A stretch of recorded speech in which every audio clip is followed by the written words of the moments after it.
Olá, tudo bem contigo? Tomara que esteja tudo às mil maravilhas, ok? Nós vamos continuar falando de pontuação. Hoje, entretanto, o nosso trabalho vai ser com uma pontuação mais diferente, porque nós estamos muito habituados a pensar em pontuação, pensando em quê? Na vírgula. O nosso encontro vai trabalhar um pouco com aspas, reticências, dois pontos, que são sinais de pontuação que estão ganhando muita notoriedade nas provas dos concursos de agora, né, contemporâneos. Como os candidatos são num grande número, a necessidade de construir questões com maior poder de seletividade. Então, estão inovando nesse sentido, trazendo outros itens que antes não eram tão cobrados ou eram cobrados sempre no mesmo sentido. Hoje, as aspas ganharam outras possibilidades, ironizar, dar teor significativo a um texto, coisas do tipo. Então, nós vamos trabalhar isso, tá bom? Vem cá comigo e vamos começar nossa aula. Bom, o nosso trabalho, conforme eu avisei há pouquinho, é com dois pontos, reticências, aspas e travessões. Sinais de pontuação que têm aparecido com uma frequência significativa, portanto, nós temos de ficar muito atentos, ok? Eu gostaria de lembrar que esses sinais de pontuação normalmente não indicam pausa sintática. Eles estão mais inclinados para o tom de voz, para a entonação, ok? Vamos lá.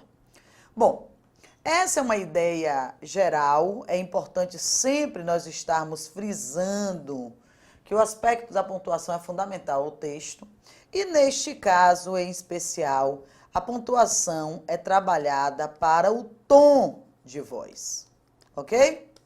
Então, observe que ao invés de começar a aula dizendo pontuação e depois dois pontos, reticências. Eu fiz o oposto exatamente porque neste encontro nós vamos falar da pontuação que dá a ideia de entonação. Então, esses são sinais de tom de voz.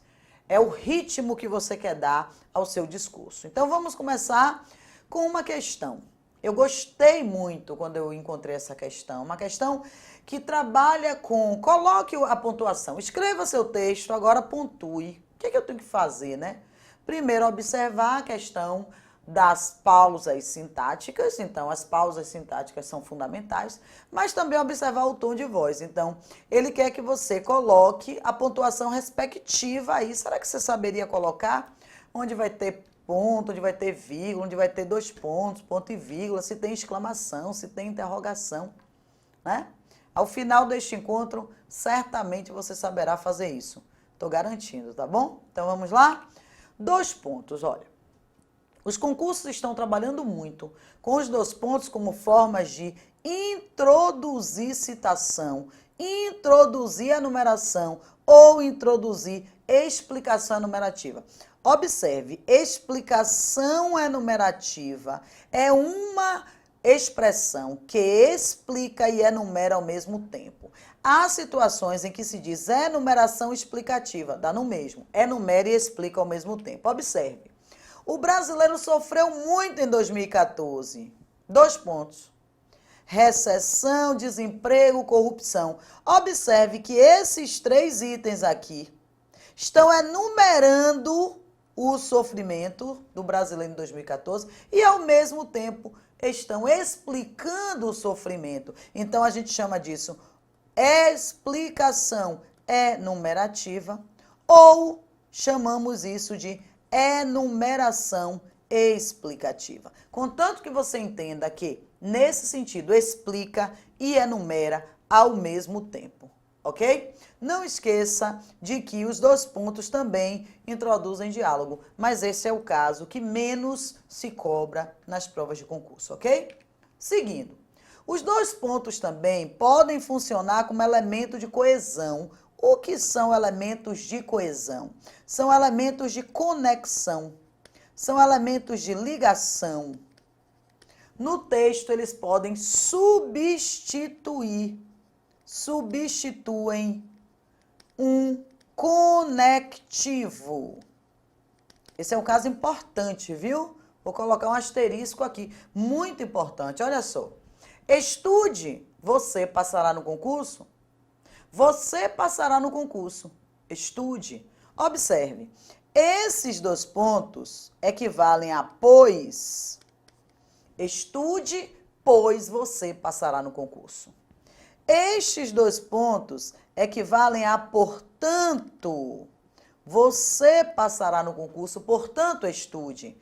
Então, esses 2 pontos introduzem uma explicação, quando eles equivalem a pois, e esses introduzem uma conclusão. Deixa eu escrever todinho, né?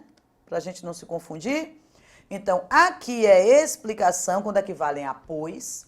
Aqui é conclusão, quando equivalem a portanto. Eles são elementos de coesão. Então, estou dizendo aqui o que eu já disse aqui e aqui.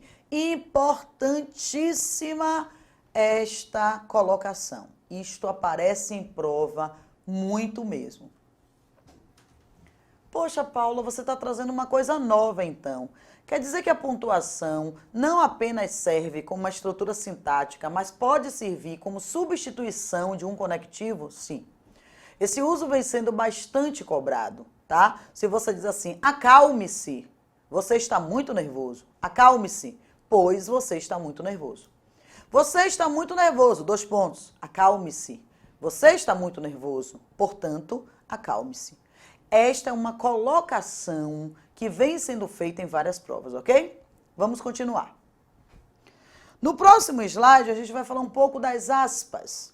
As aspas, no mais geral sentido, no mais geral uso, indicam transcrição. O que significa transcrever? Transcrever significa escrever igual ao que estava escrito. Então, toda vez que eu vou trazer a fala de outra pessoa exatamente igual, eu ponho aspas.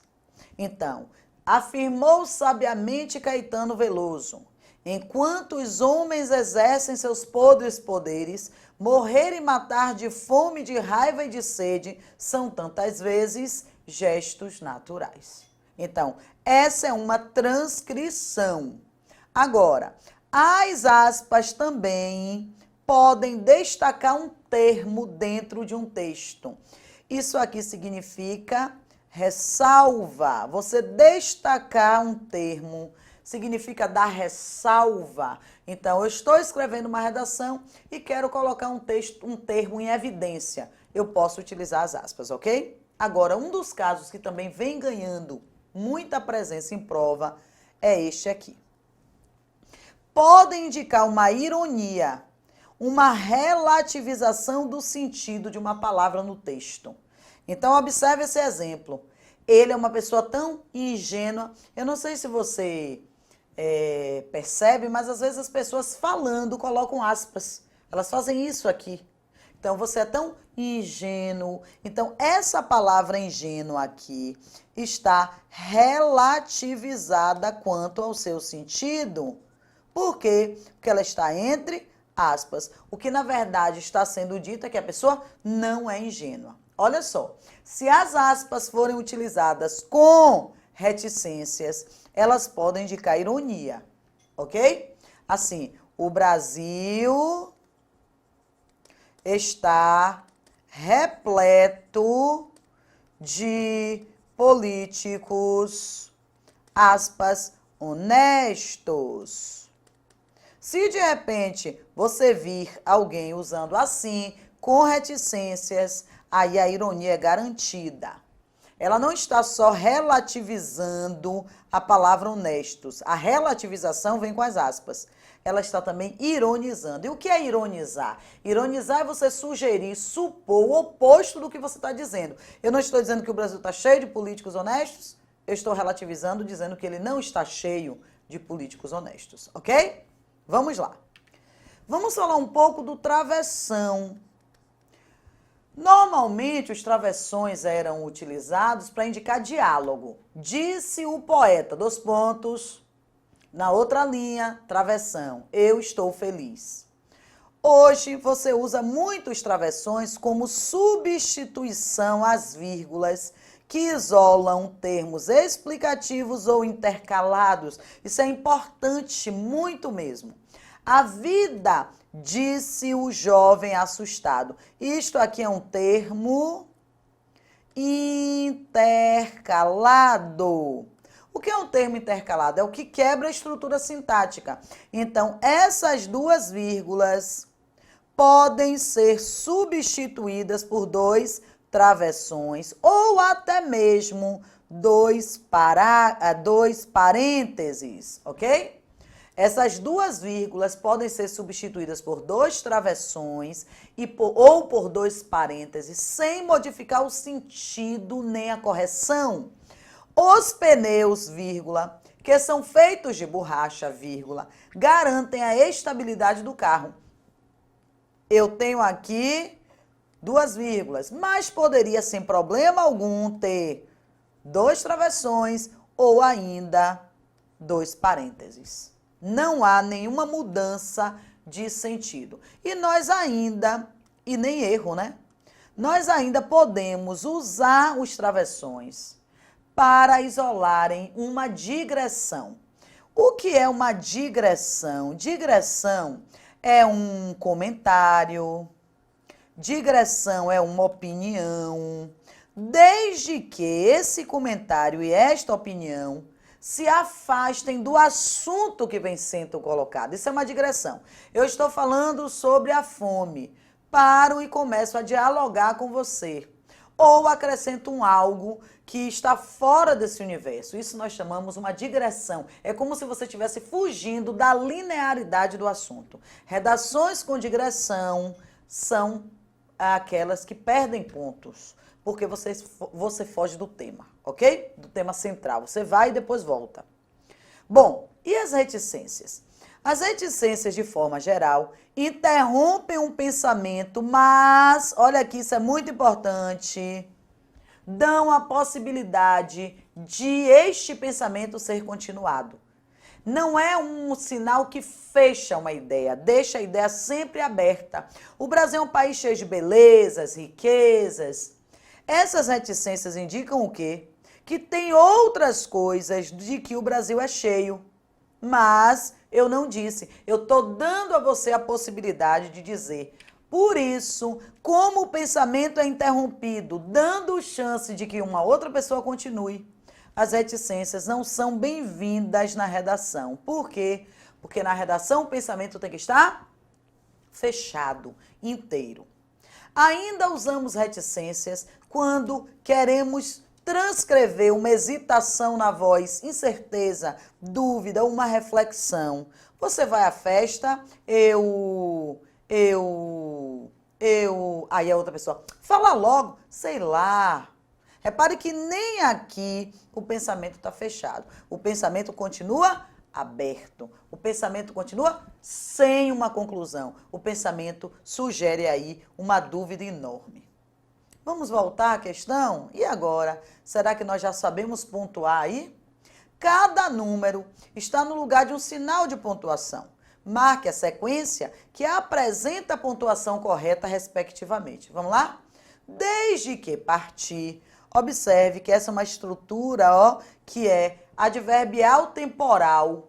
Então, está deslocada. Então, no 1 é uma vírgula. Desde que partir, duas coisas não me saem da cabeça. Olha o tom. O tom agora é de quem vai exigir uma enumeração. Duas coisas não me saem. A pergunta seria, que coisas, né? Então, vírgula e 2 pontos. Uma era o pedido de casamento que recebi. A outra, então essa pausa é um pouquinho mais longa, ponto e vírgula. A outra era, observe, uma era, a outra era. Como ele não colocou o verbo, aqui é uma vírgula para indicar a supressão da forma verbal. A maneira como tal atitude foi tomada. Ponto. Vamos ver se tem essa sequência? Vamos lá. Então, primeiro é uma vírgula, não a letra A, não a letra C. Depois vem 2 pontos, não a letra B, não a letra D. Só ficou a letra E. Vírgula, 2 pontos, ponto e vírgula, ponto, letra E. Tranquilo, não? Depois que a gente aprende, ó, essas questões são rapidíssimas. Vamos lá. Vamos lá para o concurso que foi feito na Universidade Federal de Minas, grande UFMG, hein? Ana Cláudia sugere o teste de contato.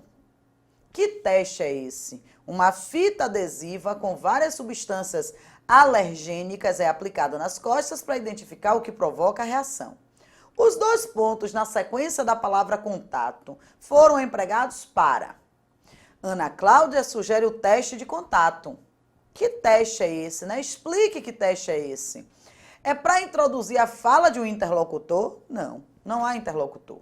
É para introduzir uma explicação a respeito do que foi dito? Sim, é. É para introduzir uma enumeração em que ele tem um item, uma enumeração em que ele vai enumerar o teste? Não, errado, né? Introduzir uma oração adverbial, nós não temos uma oração adverbial. Uma fita adesiva com várias substâncias é aplicada, não é uma oração adverbial. Introduzir uma citação, não está citando. Então, o gabarito é a explicação, ok? Então, gabarito dado, justificado e comentado. Outra questão agora da Universidade Federal do Rio Grande do Norte, também uma grande universidade. Caso o autor resolvesse reunir as 2 orações, cuide de sua casa, ponto. Juntos somos mais fortes nesta luta. Em um só período, considerando a relação de sentido que as envolve e as regras de pontuação, ele poderia empregar. Cuide de sua casa, ponto. Juntos somos mais fortes. Observe, juntos somos mais fortes. Nessa luta, é a explicação para a ordem que ele está dando aqui. Aqui é uma ordem e aqui é uma explicação. Caberia tranquilamente uma vírgula e o pois aqui, ó. Cuide de sua casa, pois juntos somos mais fortes nessa luta. Aí ele diz, caberia um ponto e vírgula e em seguida a conjunção conquanto? Não. Conquanto, inclusive, equivale a embora, não cabe. Uma vírgula e em seguida a conjunção pois, sim, senhores e senhoras, sim. Um travessão em seguida a locução à medida que, não, a medida que indica proporção. Uma vírgula, por enquanto, tudo bem. Logo após juntos, não, porque se você colocar uma vírgula aqui, ó, cuide de sua casa juntos. Ó, você tiraria a coerência? Não, senhor. Um ponto e vírgula em seguida a conjunção portanto também não. Gabarito, então, ó, dado e comentado. Temos que tirar a pontuação desse lugar de assunto difícil, assunto problemático, não, mas é um assunto de caráter filosófico. O que eu chamo de caráter filosófico? É quando você precisa pensar no porquê para então conseguir utilizar. Se você conseguir dar um porquê ao sinal de pontuação, dificilmente você não conseguirá utilizá-lo quando ele for necessário, ok? Bons estudos, estude a teoria, faça exercícios e até a próxima aula.